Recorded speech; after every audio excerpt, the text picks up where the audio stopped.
Hola, ¿cómo están? Manuel Ventura, nuevamente para saludarlos y esta vez para comentarles sobre este extraordinario libro que acabo de terminar de leer, que se llama El monoteísmo bajo sospecha en la Biblia hebrea, escrito por el profesor César Silva, director de Limud, quien fuera mi profesor de hebreo tanto en el básico, intermedio como en el avanzado, a quien respeto mucho y aprecio mucho, puesto que he aprendido muchísimo de él. Bueno, este libro yo lo recomiendo en forma muy especial para todos aquellos que quieren estudiar la Biblia a fondo, incluyendo a pastores, líderes de distintas denominaciones. Este libro no es un libro teológico, tampoco es un libro denominacional, es decir, no profesa una creencia, sino está escrito bajo la perspectiva académica. Y eso es muy importante tener en cuenta, porque cuando nosotros solemos comprar libros, por ejemplo en Vidalibros o en el Inca o alguna librería de índole cristiana, solemos comprar libros que siempre tienen una tendencia teológica o una tendencia denominacional confesional. En este caso, este libro está orientado estrictamente a la perspectiva académica de la Biblia. Y es muy interesante porque en función de justamente estos análisis académicos es donde uno puede desarrollar realmente una mejor teología, porque va a comprender la cultura en la cual se desempeña la Biblia. En este libro ustedes van a encontrar, por ejemplo, el análisis de cómo se va desarrollando el politeísmo hebreo, que está registrado, dicho sea de paso, en la Biblia, y se mencionan los pasajes donde se mencionan estos hechos, y cómo este va evolucionando hacia un monoteísmo en el posexilio. Vamos a encontrar cosas muy interesantes, como por ejemplo el nombre Israel visto desde una perspectiva del idioma, es decir, desde una perspectiva filológica. Porque ustedes y todos nosotros hemos escuchado la explicación que nos da el libro de Deuteronomios, y está basada básicamente en en el verbo central de la palabra Israel, pero se comen la yud, ya que Israel incluye una yud al inicio. Entonces esta explicación es bastante interesante. Otro tema que se toma en el libro es el origen justamente histórico en lo que se refiere a la palabra de Jerusalén, y varios aspectos muy interesantes que son importantes verlos desde una perspectiva 100% académica. También vamos a encontrar, por ejemplo, el tema de los semidioses, como el caso de Sansón, que es tratado en el libro de Jueces, porque la mala traducción, por ejemplo, en ese caso, nos dice de que el ángel trajo un mensaje. Sin embargo, cuando vemos el texto original en el hebreo, habla de entrar en, que es un eufemismo hebreo para tener una intimidad. Y acá es bastante interesante porque el libro también nos va a mostrar que en mucho aspecto el autor hebreo, a diferencia del autor occidental, y esto es muy importante que nosotros que somos occidentales lo tengamos en cuenta, el oriental no escribe para llegar a una conclusión. El oriental por lo general escribe para entrar en una especie de confrontación o dejar abierta una confrontación para poder intercambiar ideas. Nosotros los occidentales estamos más bien acostumbrados a una lectura que llegue a una conclusión. Es decir, nosotros leemos un libro cualquiera y siempre queremos llegar a un epílogo, a una conclusión de la lectura. En el caso de la cultura oriental y sobre todo la cultura hebrea, es más bien por lo general confrontativa. Por eso es que su poesía siempre va en paralelismos o en forma confrontacional. Muchas veces, justamente nosotros perder esa perspectiva y empezar a leer los textos como occidentales, malinterpretamos los textos porque obviamos estos detalles académicos que son muy importantes tener en cuenta. Entonces, este libro, que lo he leído minuciosamente y como todos mis libros, ya está debidamente subrayado, marcado, resaltado y comentado, va a encontrar muchas cosas que son desde la perspectiva académica y quiero resaltar este punto. Este no es un libro donde ustedes van a encontrar un acto de confesión o un tema teológico. Lo que ustedes van a encontrar en este libro es un análisis estrictamente académico, histórico, que les va a ayudar a entender cómo se desarrolló el texto bíblico. Entonces, les dejo esta inquietud para que ustedes puedan leer este libro. Para mí, un extraordinario libro que acota mucha información que es importante para poder entender los conceptos con los cuales los autores de la Biblia escribieron sus relatos. Ahora, quiero aprovechar también para conversarles un poco sobre el limud, ya que lo hemos mencionado, ya que hemos mencionado a mi buen amigo César Silva. Porque yo he escuchado y me ha ganado o me han tildado muchas veces de ser teólogo liberal por haber estudiado en limud. Yo les quiero contar un poco sobre el limud. Yo conocí limud en realidad a través de una charla que hizo César en un canal X de un amigo, y entonces ahí yo ya tenía la inquietud de estudiar hebreo, estaba buscando dónde estudiarlo y me alegro mucho de haberlo estudiado en limud. ¿Por qué?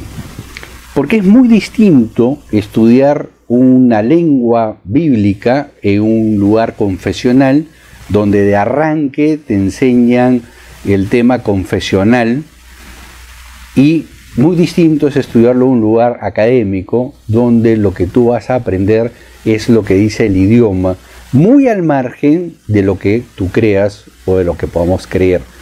¿Por qué? Porque esto me va a permitir tener un acercamiento como debe ser a la escritura, es decir, sin contaminación de una declaración de fe. La declaración de fe debe venir después del análisis académico. Después que yo haya hecho un análisis académico, puedo decir, sobre todo si lo estoy leyendo en el idioma original, entonces puedo tener una conclusión teológica válida. Y esto lo he reiterado muchas veces en los videos, y es porque crear o hacer teología sobre el español, sobre todo si esta está mal traducida, va a generar una doctrina que no es correcta. Bueno, entonces mi experiencia personal en limud ha sido sumamente positiva. He podido llevar cursos, por ejemplo, con Thomas Rommel, un extraordinario profesor, un erudito, realmente un erudito en el Antiguo Testamento.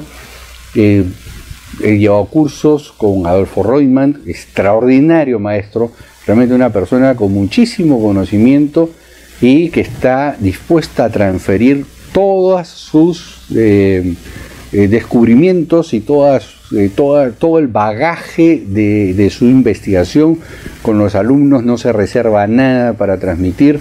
Igual con Israel Finkelstein, arqueólogo israelí, extraordinario el curso que llevamos con él, y el mismo profesor César Silva, con varios cursos, entre ellos el hebreo que les he mencionado, el curso que fue extraordinario porque no solamente veíamos la parte del idioma, sino el origen del idioma.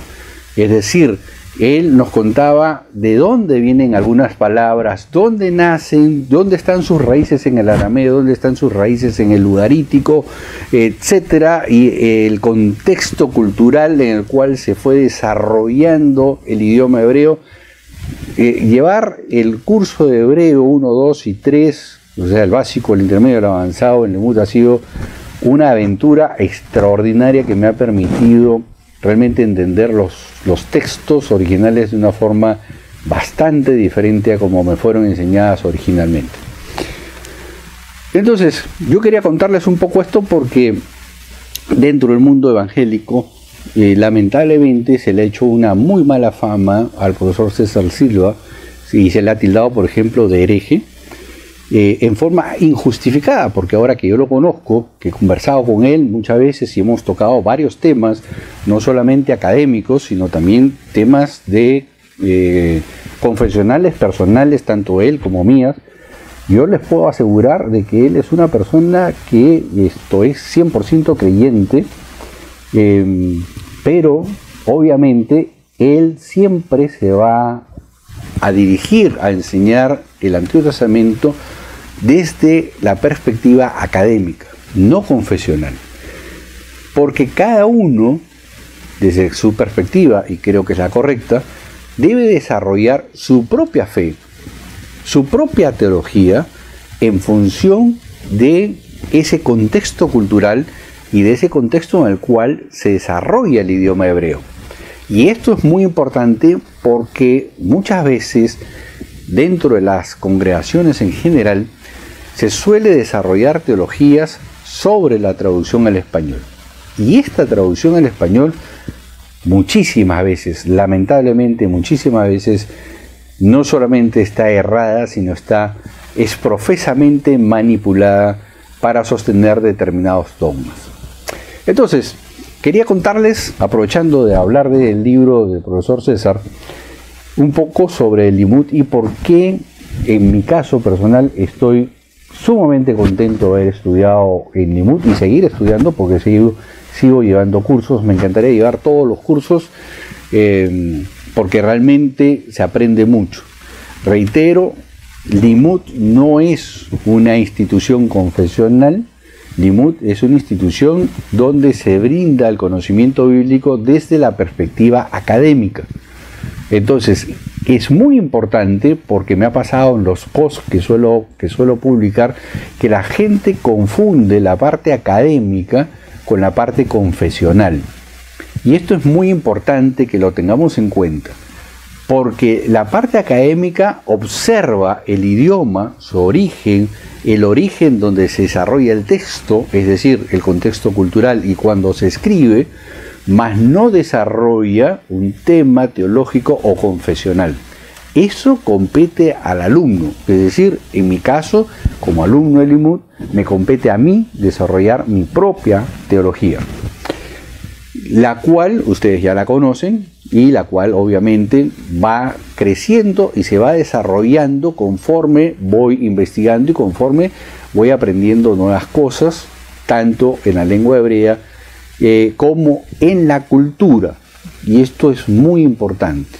Lo he dicho más de una vez, si nosotros no entendemos que el Antiguo Testamento fue escrito por judíos y por ende tenemos que entender la cultura judía, tanto en lo Antiguo como en el Nuevo Testamento, porque a lo mismo que los autores del Antiguo Testamento, los autores del Nuevo Testamento, llámese Pedro, Juan, Pablo, etcétera, todos, absolutamente todos eran judíos, y el único de los autores del Nuevo Testamento que no es judío es Lucas, que es griego.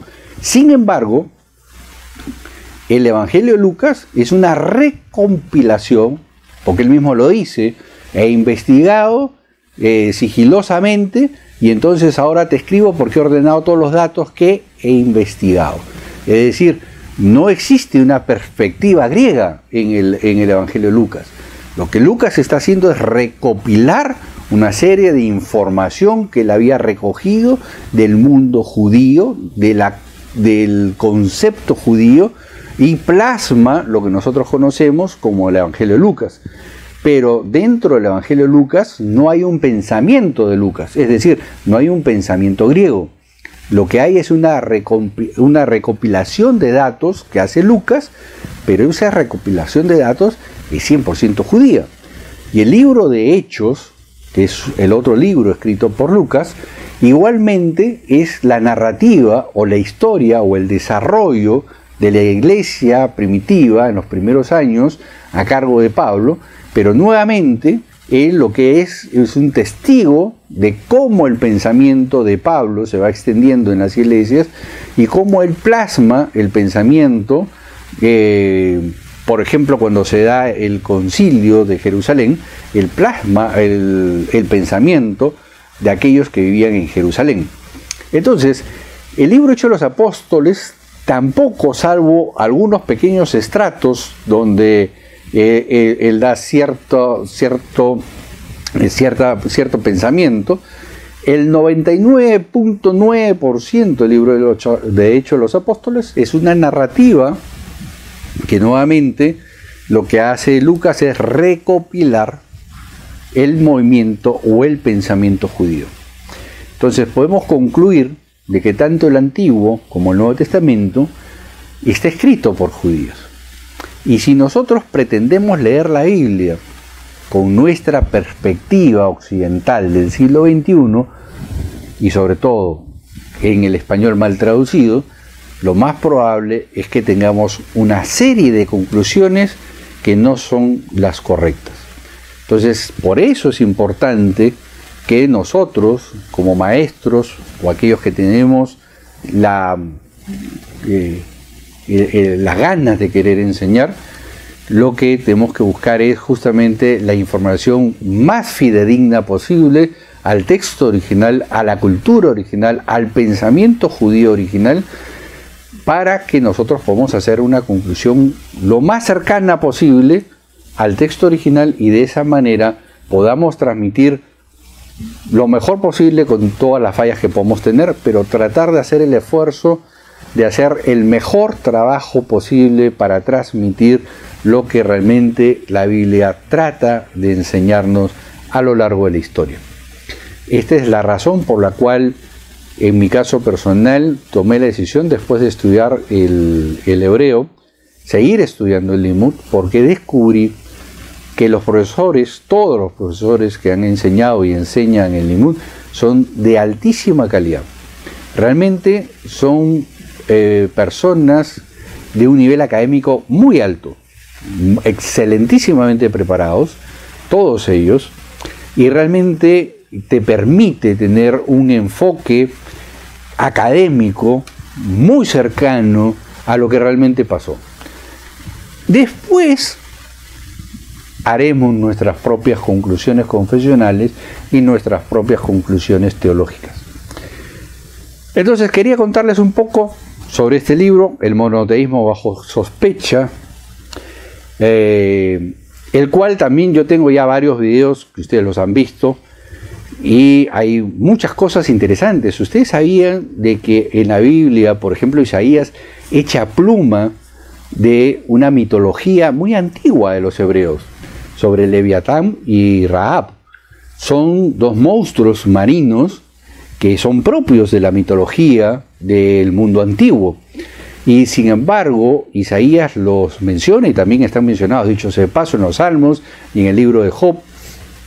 Pero es interesante ver dónde nace y cuál fue su contexto dentro de la historia y cuál es su importancia para poder entender por qué Isaías echa mano de esta mitología. Que es bastante importante conocer algunas mitologías hebreas para poder entender varios relatos en los cuales justamente los autores bíblicos echan pluma, echan mano de estas mitologías antiguas y aunque les parezca mentira, están plasmadas en la Biblia. Lo que pasa es que como nadie ha hecho un estudio académico, muchas veces las leemos y las pasamos por alto, pero realmente están ahí y son bastante importantes entender, sobre todo si tú quieres entender cuál es el desarrollo teológico del pueblo hebreo desde los tiempos muy antiguos, hablemos del 1500 a.C., hacia el siglo I, por poner algún parámetro un poco más cerrado.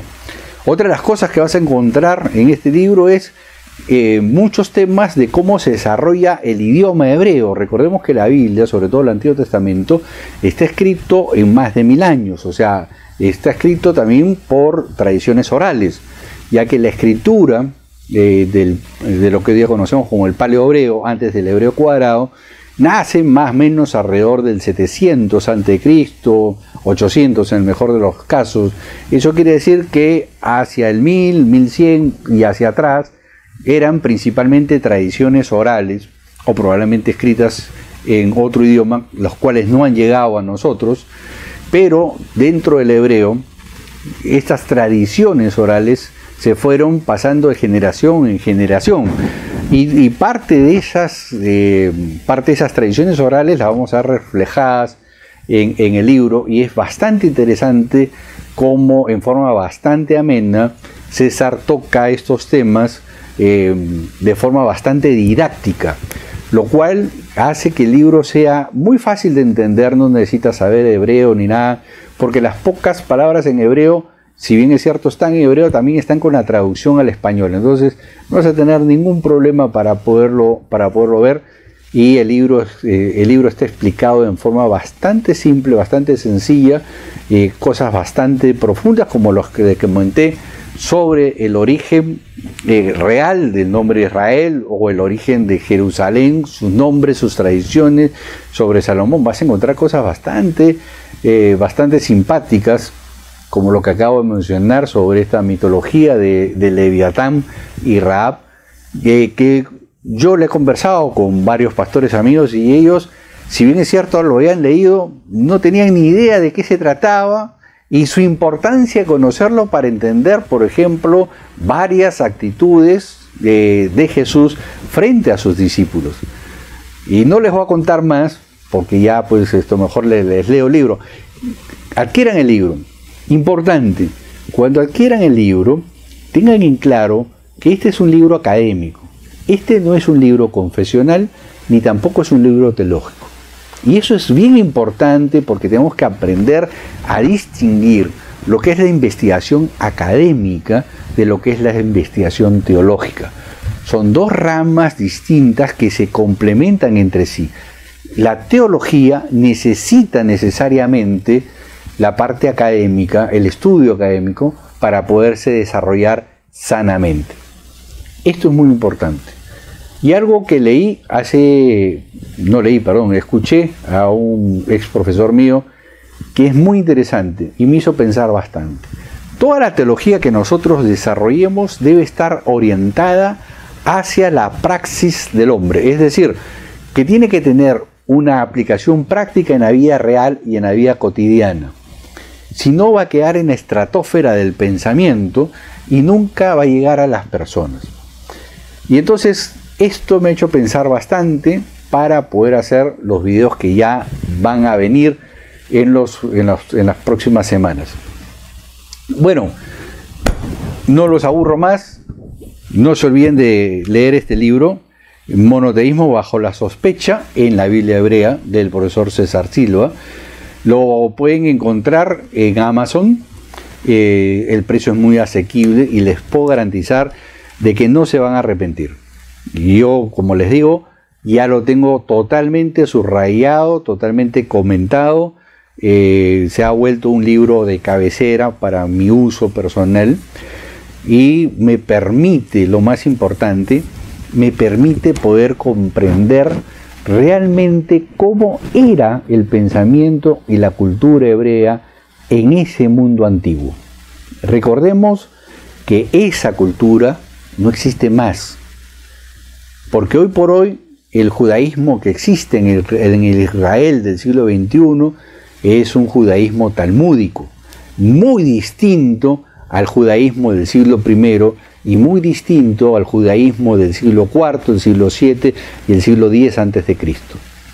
Entonces, la arqueología y el estudio académico de la Biblia es la que me va a permitir a mí, o a ustedes en este caso, poder desarrollar una teología sana, una teología que se acerque lo más posible a lo que realmente sucedió y a lo que Dios ha tratado de transmitirnos a través de los escritos a lo largo de la historia.